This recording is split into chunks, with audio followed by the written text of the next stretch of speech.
Se chove forte, onde vai encher é na periferia. Tá calor para todo mundo, mas onde vai ficar insuportável é no beco, é na viela, é dentro da periferia. Os rios estão secando, as florestas estão morrendo e a terra está gritando por socorro e as pessoas não estão escutando. E os povos indígenas estão avisando. E esses eventos, infelizmente, eles tendem a se agravar, né? Não só pela consequência pura e simples das mudanças climáticas em si, mas porque a gente continua a não pautar isso numa esfera de política pública.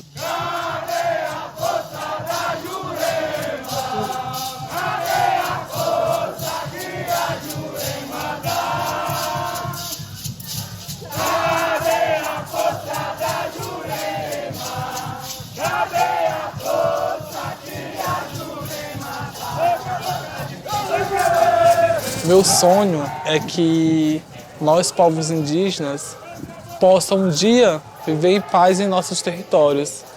Povos inteiros foram massacrados, varridos da história. E hoje nós estamos aqui para contar uma nova história.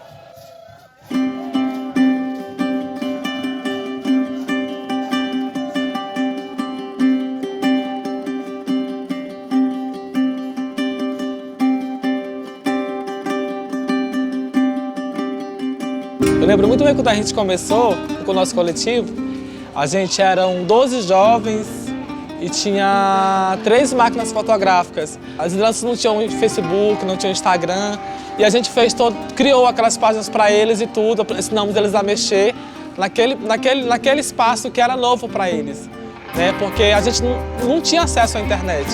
E foi muito novo, porque tinha gente que nunca tinha usado uma câmera, nunca tinha pegado o celular para gravar. Tá, então vamos pegar esse projeto e abraçar. Que as pessoas que não conhecem a realidade dos povos indígenas possam estar aprendendo, né, com o trabalho que a gente faz hoje enquanto coletivo, né, enquanto comunicadores indígenas. E a gente mostrar essas narrativas que os grandes veículos de comunicação não mostram. E fazer com que essas pessoas possam se aproximar da nossa luta, possam fortalecer a nossa luta, que só assim a gente vai conseguir ter uma democracia que respeite essa diversidade cultural que existe no nosso país. A gente ocupa as redes e demarca as telas. A gente trouxe para o território digital online um território digital online indígena, onde nós trouxemos as nossas marcas de urucum e genipapo, os nossos conhecimentos ancestral, para mostrar que a luta coletiva, que a união dos povos indígenas, ela também pode mostrar a verdadeira história. E a gente usa a comunicação hoje como essa ferramenta de luta. E contamos com mais de 200 colaboradores indígenas. Nós fazemos esse trabalho de proteção ambiental, de proteção territorial, das águas, das nascentes, das florestas. Hoje, né, são mais de 520 anos de luta, de histórias, de resistência. Chegou, basicamente, na década de 70, a ser de 300 a 400 mil indígenas. E hoje, nós somos mais de 1 milhão de indígenas. A minha história, ela não é linear, nem um pouco linear. Eu brinco até com os jovens quando eles conversam comigo e eles acham que, né, a gente nasceu pronta, falando é pra cá que eu vou e é isso que eu vou fazer da vida. Muito pelo contrário. Então, eu me formei em Direito, advoguei um tempo, mas em outras áreas do Direito. Mas eu lembro que dentro da faculdade algo muito forte ressoava em mim, no sentido de que eu queria trabalhar com algo que conectasse o meio ambiente e o social. É muito difícil a gente conseguir ter esse apoio popular em larga escala para essas pautas, quando isso ainda é intangível para a maioria da população. Eu costumo dar muitas aulas e palestras sobre o tema, e toda vez que eu começo a falar com as pessoas, eu sempre solto uma pergunta. Quando você pensa em mudança climática, qual é a primeira coisa que vem na sua cabeça?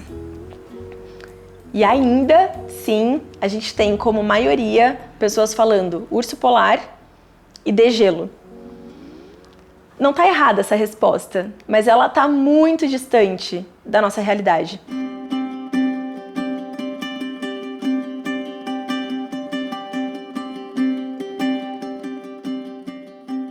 Eu sou a Vitória Pinheiro, sou uma jovem travesti de 25 anos, 26 na realidade, daqui de Manaus, Amazonas, o Zumbi dos Palmares, que é o bairro que eu nasci.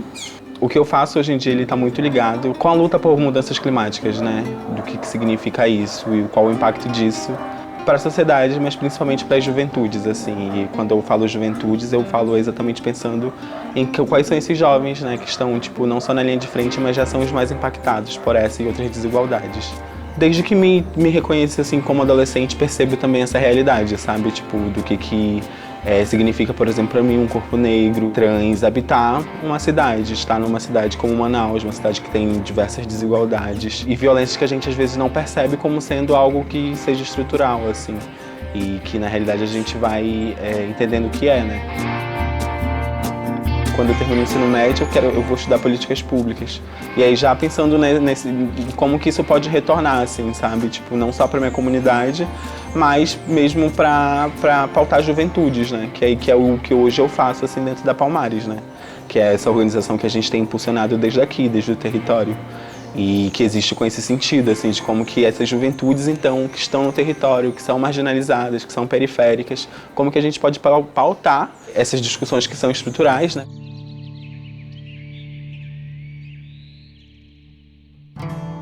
Eu não sei, eu acho que tem um pouco assim de não se reconhecer, mesmo quando também eu começo a chegar nesses espaços, por exemplo, de estar dentro de uma conferência da ONU, que até tipo 2, 3 anos atrás pra mim isso era uma coisa assim totalmente surreal. E aí, estando nesse lugar, é exatamente esse lugar de tipo assim, de perceber que também tem uma desconexão entre isso, sabe? Tipo, não só de eu não ver meu corpo nesses espaços, mas o que eu tô pautando também enquanto luta, né, falando de justiça climática a partir dessa visão, também minimamente não tá, eu diria nem que representado, sabe? E por que pessoas vão morar em área de risco? A gente acabou de passar pelo Manaus 2000, que é um assentamento também. Manaus é basicamente uma grande invasão, né? Tipo, todos os bairros de Manaus, a gente tem uma particularidade que é que eles não foram planejados. Então eles foram acontecendo como as pessoas iam chegando e efetivamente morando. E isso também aconteceu no Manaus 2000.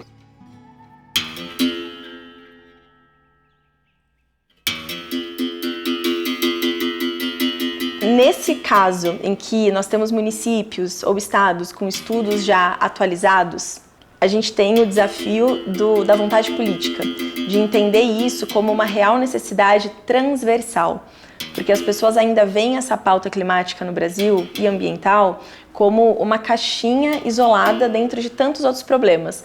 Então, vamos falar de saneamento, infraestrutura, desenvolvimento econômico, saúde, educação, segurança alimentar. E quando a gente olha para esse cenário de diversas complexidades, é como se a gente chegasse para um gestor público e falasse, olha, você já tem todos esses problemas que eles veem como essas caixinhas. Aí vem a mudança climática como a cereja do bolo para deixar ainda mais complexo o que já é complexo. Então é muito delicado. E é natural essa reação de falar, nossa, não, meio ambiente, deixa isso lá. E na minha experiência correndo os municípios do Brasil, eu entendi que quando eu sentava com secretarias diversas e mostrava para essas secretarias que falar de mudança climática para você, segurança alimentar, desenvolvimento econômico, saúde, educação, vocês se beneficiam, tanto para acessar financiamento, tanto para ter uma otimização de recurso. Então a gente trabalhava primeiro com essa conscientização. Então são muitas camadas de desafios. E quando a gente vai para nível mais estadual, nós já temos governadores que estão se apropriando da pauta. E eu acho isso muito importante. Mas obviamente que não é da noite para o dia. A gente precisa ter um respaldo de uma equipe técnica junto com eles para puxar essa transversalidade.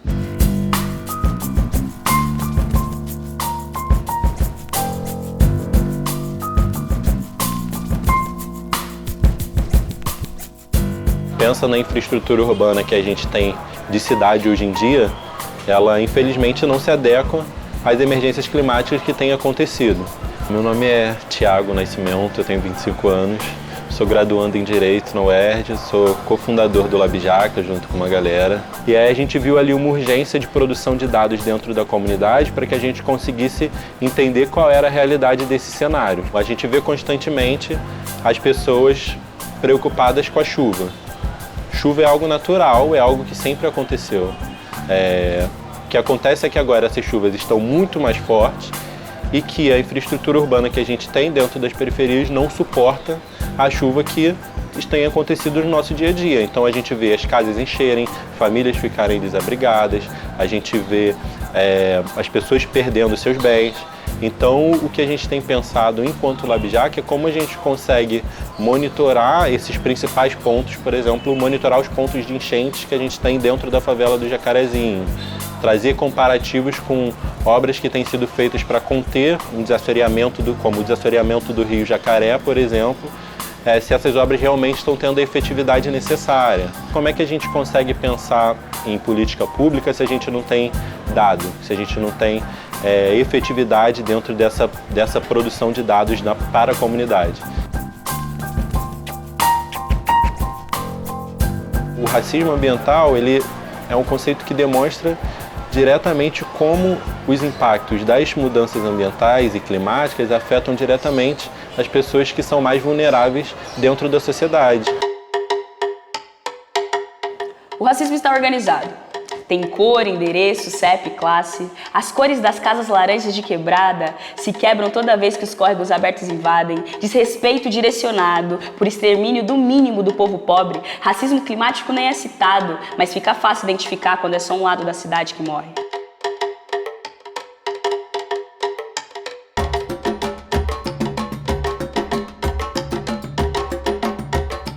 Eu sou educadora aqui no Capão Redondo e em outros lugares desde 2017, 2018, que foi quando eu comecei a trabalhar com a poesia. E a poesia, para mim, foi esse movimento de aprendizado, de ensinamento, e foi a minha porta aberta para uma educação e para uma educação popular, né? Então, meu primeiro contato com a educação popular é aqui no Cursinho Popular Carolina de Jesus, que eu entrei como aluna e, a partir disso, eu tive outra perspectiva da educação. Tanto que eu troquei de curso, queria fazer medicina veterinária, e aí eu troquei de curso exatamente porque eu entendi que a minha paixão era outra, que eu gostava de outra coisa, e aí troco e faço ciências sociais, que é minha paixão.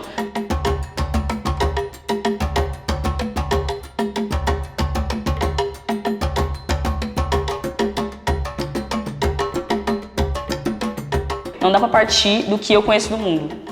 Tem que partir do que todo mundo conhece do mundo, do que você conhece do mundo, pra gente fazer uma educação que faça sentido pra você. E o letramento, independente do assunto, ele é um acesso limitado, né? E a gente tem que pensar como facilitar esse acesso, como ser um facilitador desse acesso, fazer um meio campo que faça sentido. Porque não adianta eu chegar aqui falando com os alunos sobre racismo ambiental, por exemplo, se eles não sabem o que é racismo antes.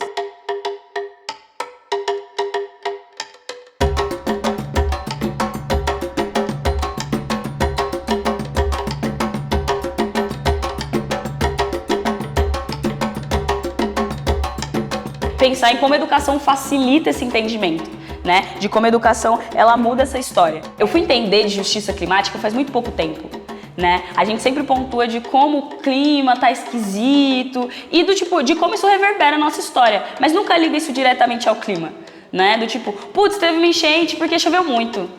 E aí, isso é muito louco, né? Porque a gente sabe muitas coisas e o que falta é ligar uma coisa na outra.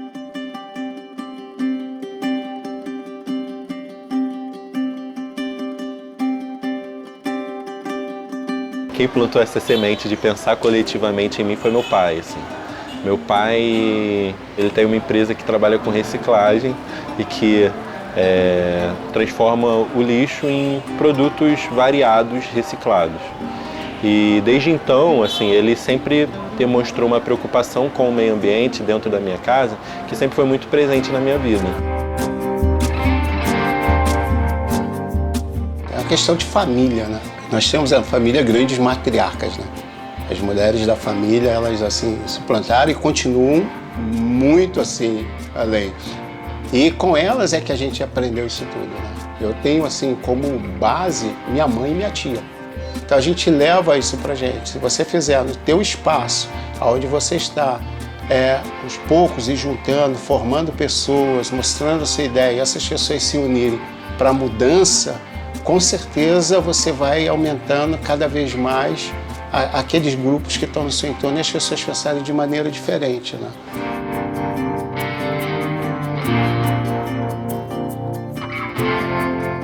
sozinho eu não consigo nada. Mas se for ali e chamar mais um, vai ser eu mais um. Aí esse um chama mais um, e aí já é eu mais um e mais um.